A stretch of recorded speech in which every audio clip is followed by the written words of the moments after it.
Hello बच्चों, नमस्कार। स्वागत है आपका अपने परिवार अंकित एजुकेशन अड्डा पर। आज हम बात करने वाले हैं 6 दिसंबर 2025 की करंट अफेयर के बारे में, हैंड रिटन नोट्स के माध्यम से, जो कुमार गौरव सर के द्वारा पढ़ाई जाती है। ठीक है। और आपकी ये फूल पत्ती वाली क्लास का रिवीजन है, तो जल्दी से आइए और अपने आज 6 दिसंबर की करंट अफेयर को जल्दी से देख लीजिए और कम से कम समय में ये कवर हो जानी है। ठीक है। आज सर ने जो लल्लन टॉप क्वेश्चन है वो नहीं रखे थे, बस आके 10 क्वेश्चन है उनका सॉल्यूशन देख लीजिए जल्दी से। तो क्वेश्चन नंबर 1 है, हाल ही में भारत सरकार ने किसके साथ रेलॉस एग्रीमेंट किया है? तो ये हो जाएगा आंसर रूस। अभी हाल ही में रूस के राष्ट्रपति हैं, वर्तमान में भारत आए हैं। और अगर हम बात करें रूस के जो राष्ट्रपति हैं उन्हें कहाँ पर हमारे मोदी जी ने रिसीव किया था? तो ये पालम एयरपोर्ट पर। ठीक है। 23वीं बैठक भारत में ये हो रही है, भारत और रूस के बीच। और यहाँ पर एक एग्रीमेंट साइन हुआ है जिसे हम रिलोस कहते हैं। अगर बात करेंगे, इसका मतलब है reciprocal exchange of logistic support. इसमें जो बाइलेटरल मिलिट्री लॉजिस्टिक पैक्ट है इसका मतलब, और आर्मेड फोर्स जो है इसके लिए रीफिलिंग और सप्लाई, रिपेयरिंग और मेंटेनेंस इसकी देखरेख करने वाले हैं। ये रूस जो है हेल्प हमारी करेगा। इसी तरीके से हमने भारत ने एक सेम इसी तरीके की एग्रीमेंट लेमोआ किसके देश के साथ की है? तो इंडिया और यूएससी के साथ। मतलब भारत ने यूएससी के साथ भी इसी तरह का एक एग्रीमेंट साइन किया था, वो लेमोआ है। ठीक है। चलिए, सेकंड क्वेश्चन है आज। सेकंड क्वेश्चन है, हाल ही में भारत मलेशिया के बीच ज्वाइंट मिलिट्री ट्रेनिंग एक्सरसाइज हरिमो शक्ति कहाँ प्रारंभ हुआ है? तो ये राजस्थान में महाजन फील्ड बीकानेर में हुआ है। 5 दिसंबर से 18 दिसंबर तक ये चलेगा। मिलिट्री ट्रेनिंग एक्सरसाइज ये है, और इसका जो नेतृत्व है किसने किया है भारत की तरफ से? डोगरा रेजिमेंट ने। अगर हम बात करेंगे समुद्र लक्ष्मण अभ्यास और उदार शक्ति अभ्यास, ये भारत और मलेशिया के बीच होती है। ठीक है, क्योंकि ये भी तो भारत मलेशिया के बीच है। हरिमो शक्ति, गरुण शक्ति अभ्यास जो है भारत इंडोनेशिया के बीच होता है, और गरुण शक्ति अभ्यास हाल ही में 10वां हुआ था। इसका जो होस्ट है वो बकलोह हिमाचल प्रदेश में हुआ था। समुद्र शक्ति अभ्यास की बात की जाए तो भारत और इंडोनेशिया के बीच होती है। नेक्स्ट थर्ड क्वेश्चन की बात करेंगे, तो यहाँ पर थर्ड क्वेश्चन है, हाल ही में ऑस्ट्रेलिया की विक्टोरिया यूनिवर्सिटी ने अपना पहला इंडिया कैंपस की आधारशिला कहाँ रखी है? तो गुरुग्राम हरियाणा में।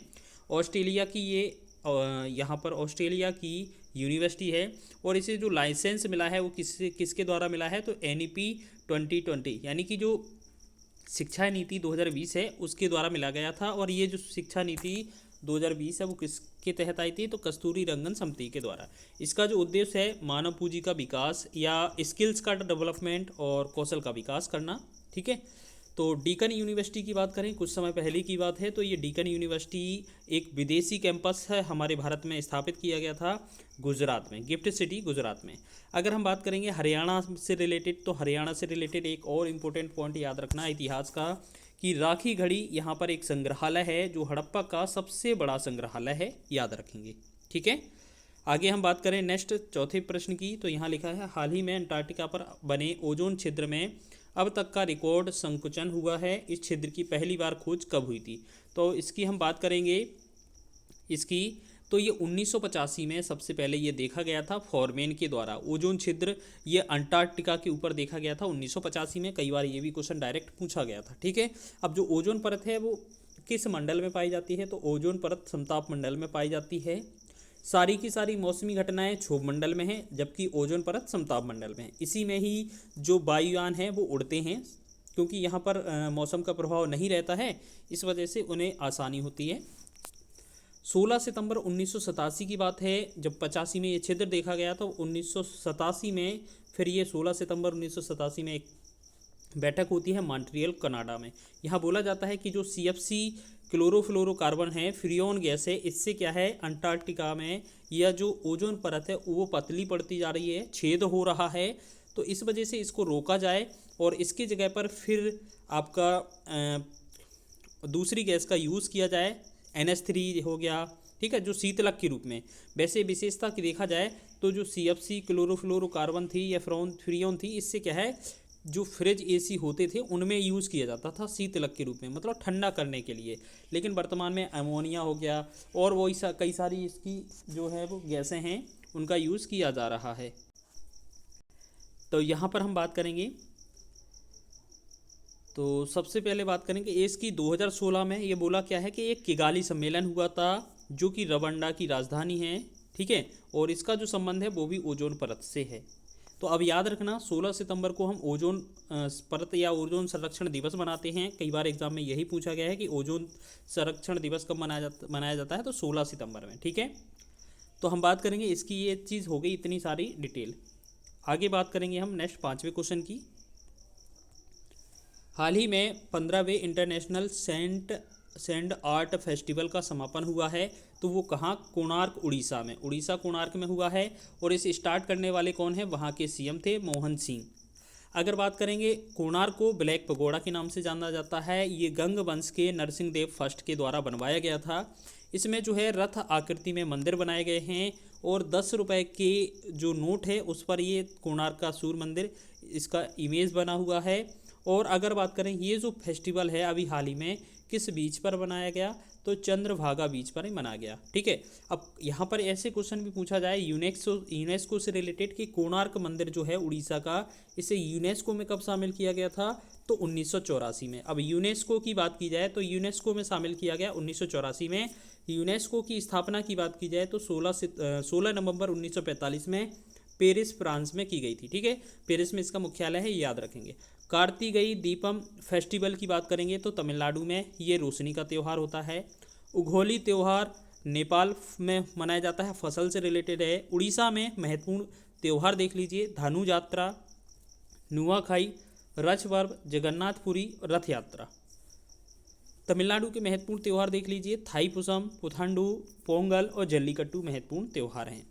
नेक्स्ट 6वें क्वेश्चन की बात करेंगे अगर हम, तो हाल ही में सिफरी की ग्लोबल हथियार बनाने वाली कंपनियों की सूची में भारत की कौन सी कंपनी शामिल हुई हैं, तो भारत की 3 कंपनियां शामिल हुई हैं। जैसे एक 44वें नंबर पर है HAL, हिंदुस्तान एरोनॉटिकल लिमिटेड, ठीक है। 58वें नंबर पर है BEL, भारत इलेक्ट्रॉनिक लिमिटेड। 91वें नंबर पर है MDL, मझगांव डॉक लिमिटेड। ये 3 कंपनियां या कहें 3 कंपनी भारत की शामिल हुई हैं टॉप 100 सूची में। अब ये सिपरी क्या है, ये एक तरीके से सूची जारी करता है, हथियार संबंधित आंकड़े जारी करता है और इसमें हथियार बनाने वाली कंपनी का नाम आता है पहले नंबर पर, दूसरे ऐसी तरीके से। तो भारत की 3 शामिल हुई हैं, 44, 58 और 91। तो इस तरीके से आपसे ये भी पूछा जाता है कि पहले नंबर पर इसमें कौन सी कंपनी आई है, तो जो USA की कंपनी है लॉकहीड मार्टिन कंपनी, ये इसमें हथियार बनाने में टॉप पर आई है, ठीक है। तो इस तरीके से नाम याद रखिएगा। नेक्स्ट हमारा 7वां प्रश्न है कि हाल ही में इंटरपोल का नया प्रेसिडेंट किसे बनाया गया है, तो इंटरपोल की बात की जाए तो ये क्या होती है, विश्व की पुलिस होती है। तो फ्रेंचमैन लुकास फिलिप को 4 वर्ष के लिए बनाया गया है। अगर बात करें इंटरपोल का मतलब होता है इंटरनेशनल पुलिस, और 7 सितंबर 1923 को इसकी स्थापना होती है, ठीक है। और बात करेंगे 7 सितंबर से हम इंटरनेशनल पुलिस डे भी मनाते हैं, विश्व पुलिस दिवस। इसका मुख्यालय की बात करी जाए इंटरपोल का, तो लियोन्स फ्रांस में है। इसके सदस्य देश 196 हैं। अब बात करेंगे हाल ही में, अगर बात करें इसकी जो बैठक है 93वीं बैठक मराकेश में हुई है, मोरक्को के अंदर। अब मराकेश संधि जो मोरक्को है वो किससे रिलेटेड है, WTO की स्थापना से रिलेटेड है। भारत में UN रेजिडेंट कोऑर्डिनेटर जो कि है स्टीफन्स प्रीसनर को नियुक्त किया गया है। ये ऑस्ट्रिया के रहने वाले हैं, ये भारत में ये देखरेख करेंगे। UN में भारत का स्थायी प्रतिनिधि पर्वतनेनी हरीश को नियुक्त किया गया है। भारत पोल स्टार्ट किसने किया है, तो ये CBI के द्वारा स्टार्ट किया गया था भारत पोल। नेक्स्ट है हमारा, हाल ही में RBI ने 2025-26 के लिए GDP ग्रोथ का अनुमान बढ़ाकर कितना किया है। तो अगर इसमें हम बात करें तो यहाँ पर हमारा डायरेक्ट आंसर जो होगा, आप देख लीजिए, पहले तो डिटेल देख लीजिए। यहाँ मौद्रिक नीति समिति की बात की जाए MPC की, तो यहाँ पर 2 महीने में ये रिपोर्ट जारी करता है, तो साल में 6 रिपोर्ट ये प्रस्तुत करता है। और इसमें जो सदस्य हैं, सदस्य संख्या 6 है और इसका जो हेड होता है वो RBI का गवर्नर होता है। तो वर्तमान में RBI के गवर्नर कौन है, संजय मल्होत्रा हैं। अब मुद्रास्फीति का मतलब होता है महंगाई, मुद्रास्फीति का मतलब होता है महंगाई, इसको नियंत्रित करना इसका काम होता है मौद्रिक नीति का, ठीक है। अब इसमें जो आंकड़े हैं वो आपने क्या है 4 ± 2%। 4 में अगर 2 कम करेंगे तो यहाँ 2% हो जाएगा, 4 में 2 ज़्यादा करेंगे तो 6%, मतलब 2 से 6% तक ये किया गया है। अगर हम बात करेंगे ये किसने जारी किया है, तो उर्जित पटेल समिति के द्वारा। अब बात करेंगे यहाँ पर ये रिव्यू पास किया गया है, तो यहाँ पर देखेंगे रिव्यू में क्या मिला है कि रेपो रेट में या पॉलिसी रेट में यहाँ पर जो बढ़ोतरी हुई है वो देख लीजिए। तो रेपो रेट का मतलब होता है रीपर्चेसिंग ऑप्शनल रेट, इसमें 25 बेसिस पॉइंट कम किया गया है इसे। तो ये 5.5 थी जिसमें से 25 बेसिस पॉइंट कम किए गए हैं, तो 5.25 इसका आंसर हो जाएगा। तो यहाँ पर हम क्या लिख सकते हैं, 5.25%। ठीक है, पहले 5.5 था, इसमें कम किया गया है 25 पॉइंट को। अच्छा ये बढ़ाया गया है, सॉरी गलती से हो गया, ग्रोथ रेट पूछी है उसमें, ये नहीं पूछा। ठीक है, ये वाला तीसरा क्वेश्चन पूछा था उसमें। ठीक, तो बैंक रेट की बात की जाए तो 5.5%, ये ग्रोथ रेट पूछी गई है, वृद्धि दर पूछी गई है। तो 6.8 से कितना किया गया है, 7.3%, तो ये वाला आंसर होगा उसका। ठीक है, विदेशी मुद्रा भंडार की बात की जाए तो 686 मिलियन डॉलर इसकी विदेशी मुद्रा हो गई है। अब बात करेंगे क्वेश्चन नंबर 9 की।